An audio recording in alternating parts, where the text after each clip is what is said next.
Hello everyone, welcome to the session. आज की class में हम पढ़ने जा रहे हैं पंजाब स्कूल एजुकेशन बोर्ड की 10वीं क्लास की हिंदी की किताब और उसमें उसका 11वां पाठ जो 2 भागों में बटा हुआ है। आज हम पहले पाठ माँ का कमरा उस पाठ का अभ्यास करेंगे। तो चलिए शुरू करते हैं। पहला है विषय बोध। पहला नाम जो प्रश्न है वो है निम्नलिखित प्रश्नों के उत्तर 1 या 2 पंक्तियों में दीजिए। पहला प्रश्न है, बुजुर्ग बसंती कहाँ रह रही थी? उत्तर, बसंती अपने पुश्तैनी घर में रह रही थी।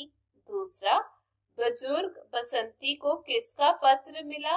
उत्तर, बुजुर्ग बसंती को नगर में उच्च पद पर नौकरी करने वाले अपने पुत्र का पत्र मिला था। तीसरा, बसंती की पड़ोसन कौन थी? उत्तर, बसंती की पड़ोसन रेशमा थी। चौथा, बसंती बेटे के साथ कहाँ आई थी? उत्तर, बसंती नगर में अपने पुत्र के घर आई थी। पांचवा, कोठी में कितने कमरे थे? उत्तर, कोठी में 3 बेडरूम, 1 ड्राइंग रूम और नौकरों के कमरे थे। छठवां, नौकर ने बसंती का सामान कहाँ रखा था? उत्तर, नौकर ने सामान बरामदे के साथ वाले कमरे में रखा था। आगे निम्नलिखित प्रश्नों के उत्तर 3-4 पंक्तियों में दीजिए। पहला, बेटे ने पत्र में अपनी माँ बसंती को क्या लिखा? उत्तर, बेटे ने अपनी माँ को लिखे पत्र में लिखा था कि उसकी तरक्की हो गई है, उसे उसकी कंपनी ने रहने के लिए बहुत बड़ी कोठी दे दी है, अब वह रहने के लिए उसके पास शहर में आ जाए, उसे किसी तरह की कोई तकलीफ नहीं होगी। दूसरा प्रश्न, पड़ोसन रेशमा ने बसंती को क्या समझाया? उत्तर, पड़ोसन रेशमा ने बसंती को समझाया था कि उसे बेटे के पास रहने के लिए नहीं जाना चाहिए। शहर में रहने वाले बहू बेटे बड़े बुजुर्गों को अपने पास रहने के लिए बुला तो लेते हैं पर उन्हें सम्मान से रखते नहीं। वे उनसे नौकरों वाले काम करवाते हैं, उन्हें ठीक तरह से खाने पीने को भी नहीं देते।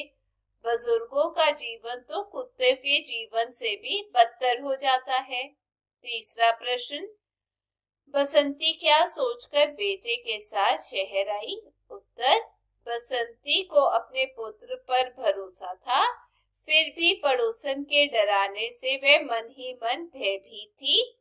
अगले दिन जब बेटा उसे ले जाने के लिए स्वयं कार लेकर आ गया तो वह उसकी जिद के कारण शहर जाने के लिए तैयार हो गई। उसने सोच लिया था कि जो होगा देखा जाएगा। चौथा, बसंती के कमरे में कौन कौन सा सामान था? उत्तर, बसंती को अपना कमरा तो स्वर्ग जैसा सुंदर लगा था। उसमें डबल बेड बिछा हुआ था, टीवी पड़ा था, एक टेप रिकॉर्डर भी था, 2 कुर्सियां पड़ी थी, बेड पर बहुत नरम गद्दे थे। पांचवा, बसंती की आंखों में आंसू क्यों आ गए? उत्तर, बसंती की आंखों में खुशी के आंसू आ गए थे। उसे ऐसी संपन्नता भरा जीवन अब तक कभी नहीं प्राप्त हुआ था। वह अपने पुश्तैनी पुराने घर में जैसे तैसे अकेली जीवन काट रही थी। अब वह अपने बेटे और परिवार के साथ सुखपूर्वक रह सकेगी। उसका बुढ़ापा आराम से कट जाएगा। उसके पुत्र ने आज के कुछ स्वार्थी पुत्रों जैसा व्यवहार नहीं किया था। 6वां, माँ का कमरा कहानी का उद्देश्य क्या है? उत्तर, माँ का कमरा एक सौदेश्यपूर्ण लघु कथा है।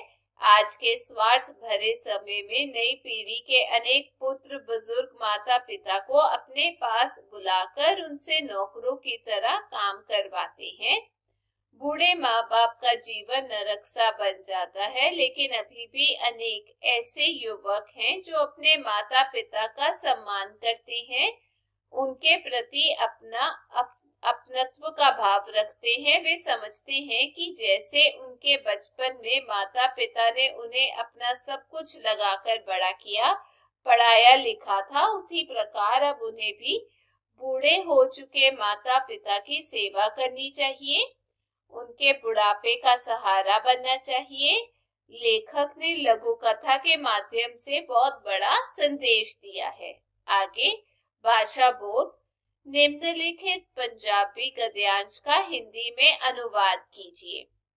छोटे ਜਿਹੇ ਪੁਸ਼ਤੈਨੀ ਮਕਾਨ ਵਿੱਚ ਰਹਿ ਰਹੀ ਬਜ਼ੁਰਗ ਬਸੰਤੀ ਨੂੰ ਦੂਰ ਸ਼ਹਿਰ ਰਹਿ ਰਹੇ ਪੁੱਤਰ ਦਾ ਪੱਤਰ ਮਿਲਿਆ। ਮਾਂ ਮੇਰੀ ਤਰੱਕੀ ਹੋ ਗਈ ਹੈ, ਕੰਪਨੀ ਵੱਲੋਂ ਰਹਿਣ ਨੂੰ ਬਹੁਤ ਵੱਡੀ ਕੋਠੀ ਮਿਲੀ ਹੈ, ਹੁਣ ਤਾਂ ਤੈਨੂੰ ਮੇਰੇ ਕੋਲ ਸ਼ਹਿਰ ਵਿੱਚ ਆ ਕੇ ਰਹਿਣਾ ਹੀ ਪਵੇਗਾ। उत्तर अनुवाद। छोटे से पुश्तैनी मकान में रह रही बुजुर्ग बसंती को दूर शहर में रह रहे बेटे का पत्र मिला। माँ मेरी तरक्की हो गई है, कंपनी की ओर से मुझे रहने के लिए बहुत बड़ी कोठी मिली है, अब तो तुम्हें मेरे पास शहर में आकर रहना ही होगा।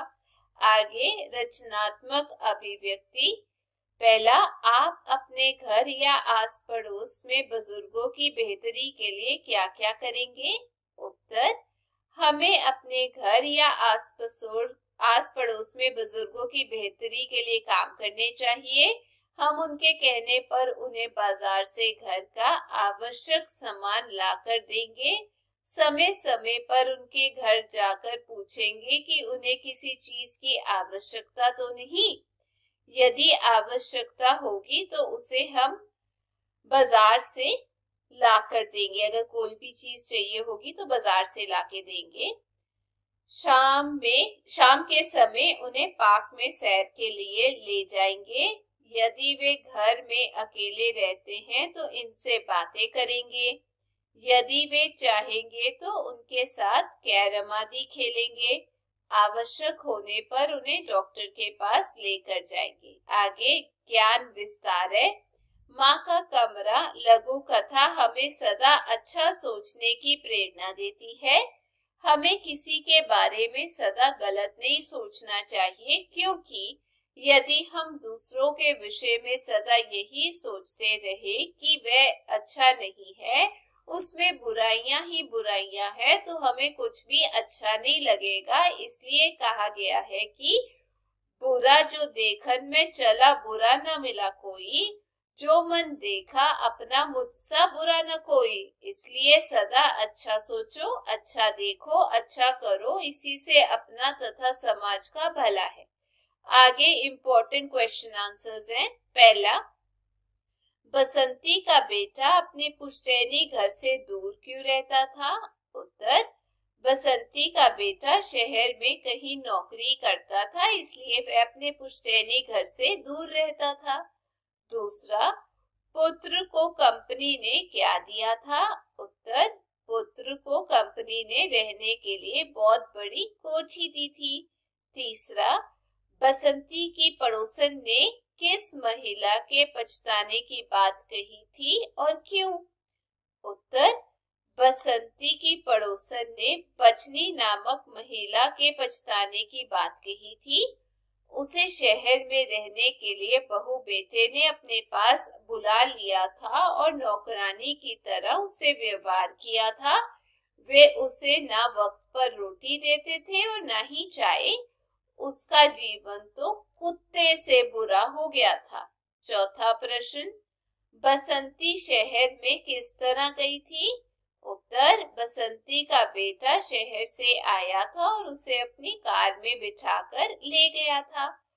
पांचवा प्रश्न, बसंती का बेटा माँ को घर छोड़कर कहाँ चला गया था?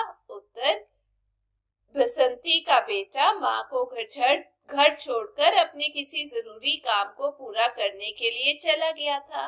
छठवां प्रश्न, बसंती की बहू और बच्चे घर क्यों नहीं थे? उत्तर, बसंती की बहू अपने काम पर चली गई थी और बच्चे स्कूल में पढ़ने के लिए गए हुए थे। सातवां प्रश्न, कोठी के 3 कमरों के बारे में बसंती ने क्या सोचा था?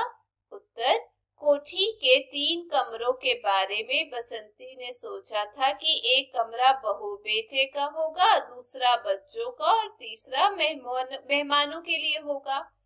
आठवां, पिछवाड़े में नौकरों के लिए बने कमरे कैसे थे? उत्तर, पिछवाड़े में नौकरों के लिए बने कमरे छोटे थे पर वे रहने योग्य अवश्य थे। 9वां, माँ क्या सोचकर बिस्तर से उठ बैठी थी? उत्तर, माँ ये सोचकर बिस्तर से उठ बैठी थी कि वापस आकर उसका बेटा कहीं उसे डांटे नहीं कि वह नरम गद्दों पर लेट क्यों गई थी। 10वां, बसंती किस बात को सुनकर आश्चर्यचकित रह गई थी? उत्तर, बसंती इस बात को सुनकर आश्चर्यचकित रह गई थी कि घर के 3 बड़े कमरों में से एक कमरा उसका था जिसमें डबल बेड लगा हुआ था। तो ये थे इस पार्ट के कुछ इंपॉर्टेंट क्वेश्चन आंसर्स। मैं उम्मीद करती हूँ आप सबको समझ आ गए होंगे। यदि आपको वीडियो भी अच्छी लगी तो चैनल को लाइक शेयर सब्सक्राइब जरूर कीजिएगा। हम फिर मिलेंगे। Till then take care, bye bye.